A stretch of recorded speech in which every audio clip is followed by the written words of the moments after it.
Little spinny thing here, and hello! And welcome to Larry's Library. Goodness Got a gracious, guitar today. is it a guitar or is it a ukulele? The ukulele. It's a ukulele. Is it a ukulele or a ukulele?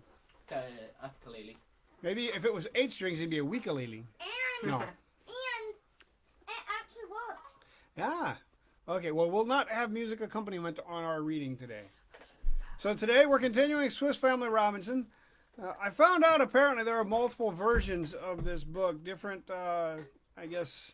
translations. So if you're trying to follow along with your own book and mine doesn't match yours, I'm sorry. This is the one I got. So I'm going to continue to read it. But chapter 12, the Sabbath and the Parable. The next morning we descended the ladder and breakfasted on warm milk. We served the animals also with their meal, and then we all sat down on the tender grass, the boys full of impatient curiosity, their mother absorbed in silent reflection, while I was penetrated with the most lively desire to impress upon the young minds of my children a subject I considered of the highest importance for their well-being, both in this world and in that which is to come. All now standing up, I repeated aloud the church service, which I knew by heart, and we sang some verses from the 119th Psalm, which the boys had before learned, after which we sat down, and I began as follows. My dear children, there was once a great king, whose kingdom was called the country of light and reality, because the purest and softest light of the sun reigned there continually, which caused the inhabitants to be in a perpetual state of activity. On the farthest borders of this kingdom, northward, there was another country which also belonged to the great king, and the immense extent of which was unknown to all but himself. From time immemorial, a plan the most exact of this country had been preserved in the royal archives. The second kingdom was called the kingdom of obscurity, or of night, because everything in it was gloomy and inactive. In the most fertile and agreeable part of this empire of reality, this great king had a residence called the heavenly city, in which he lived and kept his court, which was the most brilliant that the imagination can form an idea of. Millions of guards and servants, high in dignity, remained forever around him, and a still larger number held themselves in readiness to receive his commands. All were happy to be admitted into his presence.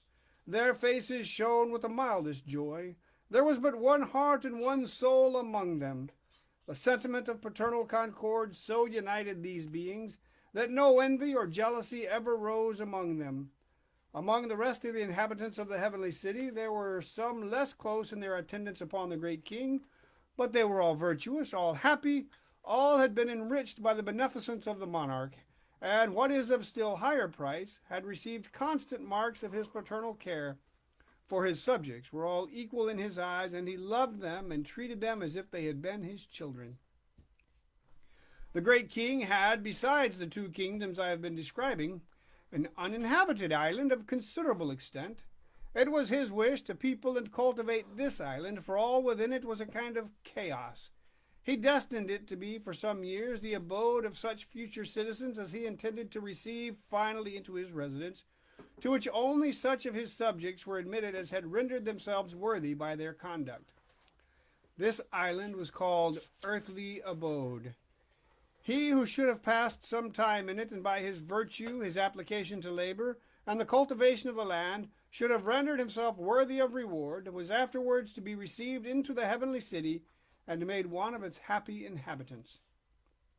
To effect this end, the great king caused a fleet to be equipped, which is to transport the new colonists to this island. These he chose from the kingdom of night, and for his first gift bestowed upon them the enjoyment of light, and the view of the lovely face of nature, of which they had been deprived in their gloomy and unknown abode. It will easily be imagined that they arrived joyful and happy. At least they became so when they had been for a short time accustomed to the multitude of new objects which struck their feeble sight. The island was rich and fertile when cultivated. The beneficent king provided each individual who was disembarked upon it with all the things he could want in the time he had fixed for their stay in it, and all the means for obtaining the certainty of being admitted as citizens of his magnificent abode when they should leave the earthly island. All that was required to entitle them to this benefit was that they should occupy themselves unceasingly in useful labor, and strictly obey the commands of the great king which he made known to them. He sent to them his only son, who addressed them from his father in the following terms: My dear children, I have called you from the kingdom of night and insensibility to render you happy by the gifts of life, of sentiment, and of activity. But your happiness, for the most part, will depend upon yourselves. You will be happy if you wish to be so. If such is your sincere desire, you must never forget that I am your good king, your tender father, and you must faithfully fulfill my will in the cultivation of the country I have confided to your care. Each of you shall receive, on his arriving at the island, the portion of land which is intended for him, and my further commands respecting your conduct will be soon communicated to you. I shall send you wise and learned men, who will explain to you my commands, and that you may of yourselves seek after the light necessary for your welfare, and remember my laws at every instant of your lives. It is my will that each father of a family shall keep an exact copy of them in his house, and read them daily to all the persons who belong to him. Further, each day of the week I require to be devoted to my service. In each colony all the people shall assemble together as brothers in one place, where shall be read and explained to them the laws contained in my archives.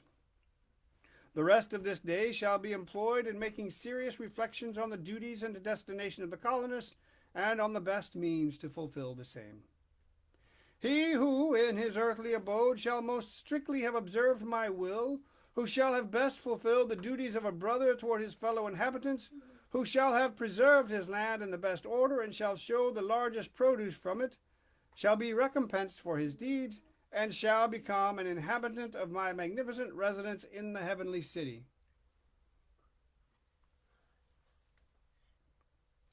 But the neglectful and idle man, and the wicked man, who shall have spent their time in interrupting the useful labors of others, shall be condemned to pass their lives in slavery, or, according to the degree of their wickedness, shall be condemned to live in subterraneous mines in the bowels of the earth. All the colonists were well satisfied with the discourse of the great king, and made him the most sacred promises. After a short time allowed for repose from the fatigue of the voyage, a portion of land and the proper instruments for labor were distributed to each of the strangers. They received also seeds and useful plants and young trees for producing them refreshing fruits. Each was then left at liberty to act as he pleased, and increase the value of what was confided to his care. But what happened? After some time, each followed the suggestions of his fancy. One planted his land with arbors, flowery banks, and sweet-smelling shrubs, all pleasing to the sight, but which brought forth nothing. Another planted wild apple trees instead of the good fruit, as the great king had commanded, contenting himself with giving high-sounding names to the worthless fruit he had caused to be brought forth. A third had indeed sown good grain, but not knowing how to distinguish the tares that grew up along with it, he pulled up the good plants before they were mature, and left only the tares in his ground. But the greater part let their land lie fallow, and bestowed no labor upon it, having spoiled their implements or lost their seed, either from negligence or idleness, or liking better to amuse themselves than to labor. From habit they continued to celebrate the first day of the week, but by far the smallest part of it was consecrated to the honor of the great king. Great numbers of them dispensed with going to the General Assembly, either from idleness or to employ themselves in occupations which had been expressly forbidden. By far the greater part of the people considered this day of repose as intended for pleasure, and thought of nothing but adorning and amusing themselves as soon as daylight appeared. The great king, however, observed unalterably the laws he had laid down. From time to time some frigates appeared on their coasts, each bearing the name of some disastrous malady, and these were followed by a large ship of the line named the Grave, on board of which the admiral, whose name was Death, caused his flag of two colors, green and black, to be constantly floating in the air. He showed the colonists, according to the situation in which he found them, either the smiling color of hope or the gloomy color of despair. This fleet always arrived without being announced, and seldom gave any pleasure to the inhabitants. The admiral sent the captains of his frigates to seize the persons he was ordered to bring back with him. Many who had not the smallest inclination were suddenly embarked, while others who had prepared everything for the harvest, and whose land was in the best condition, were also seized.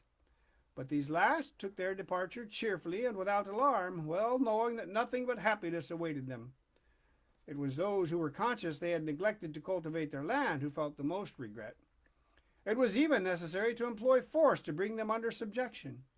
When the fleet was ready for departure, the admiral sailed for the port of the royal residence, and the great king, who was present on their arrival, executed with strict justice both the rewards and punishments which had been promised to them. All the excuses alleged by those who had been idle were of no avail. They were sent to the mines and to the galleys, while those who had obeyed the great king and well cultivated their land were admitted into the heavenly city, clothed in robes of brilliant colors, one exceeding the other according to the degree of merit. Here, my dear children, ends my parable. May you have thoroughly understood its meaning, and may you reap the advantage it is capable of affording you. Make it the subject of your reflections the whole of this day.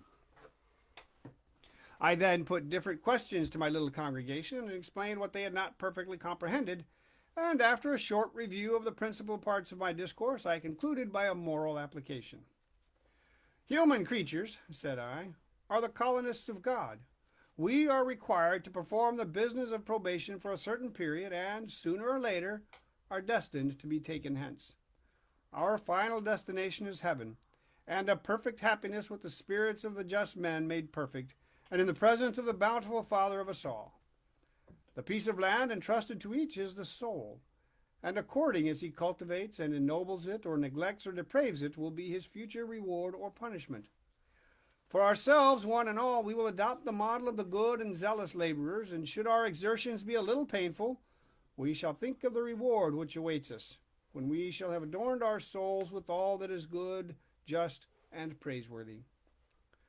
Thus, when death, which cannot fail to come at last, shall summon us, we may follow him with joy to the throne of the good and great King, to hear him pronounce these sweet and consoling words. O good and faithful servant, thou hast been tried and found faithful in many things. Enter thou into the joy of thy Lord. With these words and a short prayer of benediction, I concluded the solemnity of our Sunday. The next morning the boys assembled round me with a petition that I would show them how to use arrows. We accordingly sat down on the grass. I took out my knife, and with the remains of a bamboo cane began to make a bow. I was well satisfied to observe them one and all take a fancy to shooting with an arrow, having been desirous to accustom them to this exercise, which constituted the principal defense of the warriors of old, and might possibly become our only means of protection and subsistence. Our provision of powder must at last be exhausted. We might even, from moment to moment, be deprived of it by accident. It therefore was of the utmost importance to us to acquire some other means of killing animals or attacking our enemies. While I was silently reflecting on the subject, employed in finishing a bow, Ernest, who had been observing me for some time, slipped suddenly away, and Fritz, coming up at the same moment with the wetted skin of the tiger cat in his hand, I paid no attention to the circumstance. I began my instructions to my eldest boy respecting the trade of a tanner. I told him the method of getting rid of the fat of the skin by rubbing it over with sand and placing it in running water till it had no longer any appearance of flesh or any smell. Next, to rub it with soft butter to make it supple, and then to stretch the skin in different directions, and also to make use of some eggs in the operation if his mother could spare them. You will not at first produce such excellent workmanship as I have seen of this kind from England, but with a little patience, regretting neither your time nor your labor, you will have completed some decent-looking cases, which will give you the more pleasure from being the work of your own hands. At this moment we heard the firing of a gun, which proceeded from our tent in the tree, and 2 birds at the same time fell dead at our feet. We were at once surprised and alarmed, and all our eyes were turned upward to the place. There we saw Ernest standing outside the tent, a gun in his hand, and heard him triumphantly exclaiming, "Catch them! Catch them there! I have hit them, and you see I did not run away for nothing!" He descended the ladder joyfully and ran with Francis to take up the 2 birds, while Fritz and Jack mounted to our castle, hoping to meet with the same luck. One of the dead birds proved to be a sort of thrush, and the other was a very small kind of pigeon, very fat and of a delicious taste. We now observed for the first time that the wild figs began to ripen, and that they attracted these birds. I foresaw, in consequence, that we were about to have our table furnished with a dish which even a nobleman might envy us. I gave the boys leave to kill as many of them as they liked. I knew that half roasted and put into barrels with melted butter thrown over them, they would keep a long time and might prove an excellent resource. My wife set about stripping off the feathers of the birds to dress them for our dinner. I seated myself by her side and proceeded in my work of arrow making. Thus finished another day. Supper ended and prayers said. We ascended the ladder in procession, and each got into his hammock to taste the sweets of tranquil sleep. And that's the end of chapter 12. Tomorrow's chapter 13. And actually, tomorrow we'll do chapters 13 and 14. Chapter 13, a conversation and a walk, and chapter 14, continuation of preceding chapter, discoveries.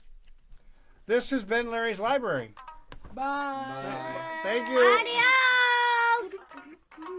Where's the end live video button? I know I've got to It's find right it there. somewhere. I know I just got to get my mouse to it. Bye. Bye.